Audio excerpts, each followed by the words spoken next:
ఎవరైనా సరే నా ప్రమేయం లేకుండా నన్ను ఎవరైనా ఆడిపోసుకున్నా, నాకు సంబంధం లేకుండా టీవీల్లో నా గురించి ఏదైనా బ్యాడ్ గా వచ్చినా, నన్ను తగ్గించేలాగా మాట్లాడినా నాకు లేదు, నవ్వుకుంటాను నేను.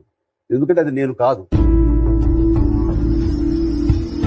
లేదా వాడి గుర్తింపు కోసం పాపం చిన్న ప్రయత్నం చేస్తున్నాడు, అయ్యో పాపం అనిపిస్తుంది. నా మానసిక ప్రశాంతత, నా మనశ్శాంతి, నా సంతోషం, ఇవి నా ఆస్తులు. వాడెవడో వచ్చి ఏదో అంటే నేను అశాంతి గురయ్యానంటే కనుక నా శాంతి మీద వాడికి ఆధిపత్యం ఉంది. ఆధిపత్యాన్ని వాడికి ఇవ్వను. మీలాగా పైకి రావాలనుకునే వాళ్ళందరికీ ఒక డ్రీమ్ పెట్టుకుంటాం. బట్ ఆ డ్రీమ్ రీచ్ అయ్యే లోపే ఆ బాధలకి ఇంక నేను తట్టుకోలేను, I'm going to give up today అనే వాళ్ళకి మీరైనా మెసేజ్ చెప్పగలరా?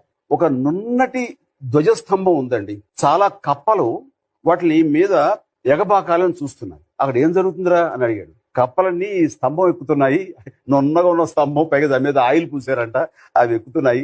పిచ్చిమొహాలు అవి ఎక్కడ 2 అడుగులు వేయగానే జారి పడతాయి చూడు అనగానే అవి విన్న కప్పలు కొన్ని అలా ఎక్కి నిజంగా పడిపోయింది. ఒక కప్ప మాత్రం ఏమి పట్టించుకోకుండా చక్క చక్క చక్క చక్క చక్క పైదాకా వెళ్ళిపోయి బెక్కబెక్కమని కూసింది. కప్ప ఎలా ఎక్కిందంటే ఆ కప్పకి చెవుడు.